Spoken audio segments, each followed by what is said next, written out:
አድዋ እንኳን ለ130ኛው የአድዋ ድል በዓል በሰላም አደረሳችሁ አደረሰን። ትልቅ በዓል፣ የድል በዓል፣ ዋጋ የከፈሉልን አባቶቻችን እናቶቻችን ምስጋና ይድረሳቸው። ለነሱ ጥበብን የሰጠ ሞገስን የሰጠ ማሸነፍን ያጎናጸፈ አምላከ ቅዱስ ጊዮርጊስ ልዑል እግዚአብሔር ምስጋና ይድረሰው። ዋጋ ተከፍሎልናል፣ ሰው ተገብሮልናል። ዛሬ አንገታችንን ቀና ብለን የተገዥነት ስሜት ሳይሰማን እንድንሄድ ያደረጉን አባቶቻችን ምስጋና ይድረሳቸው።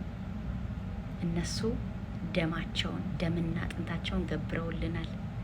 እናላችሁ ጓደኞቼ፣ ዛሬ በየካቲት ጣጣችን ከተት ከሚለው የምህረት አቤሴሎም መጽሐፍ ያገኘሁትን የእምዬ ምኒልክን አዋጅ አነብላችሁና እጨርሳለሁ ማለት ነው።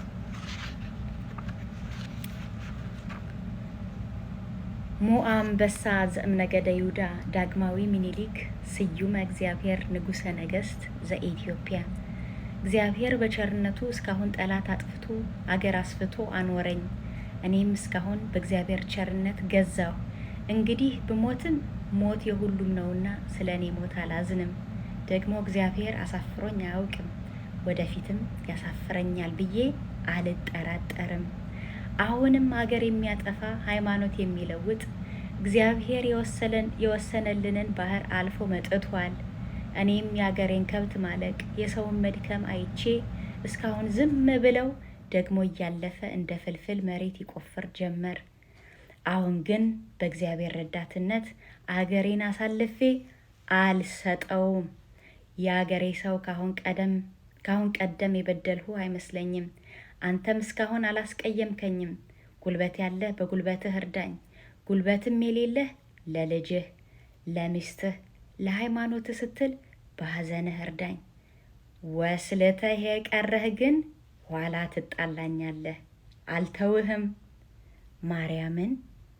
ስለዚህ አማላጅ የለኝም። ዘመቻዬም በጥቅምት ነውና የሸዋ ሰው እስከ ጥቅምት እኩሌታ ድረስ ወረኢሉ ከተል አግኝህ። እምዬ ምኒልክ እንኳን አደረሳችሁ። በየካቲት ጣጣችን ክትት በምህረት አቤሴሎም ይቆየን።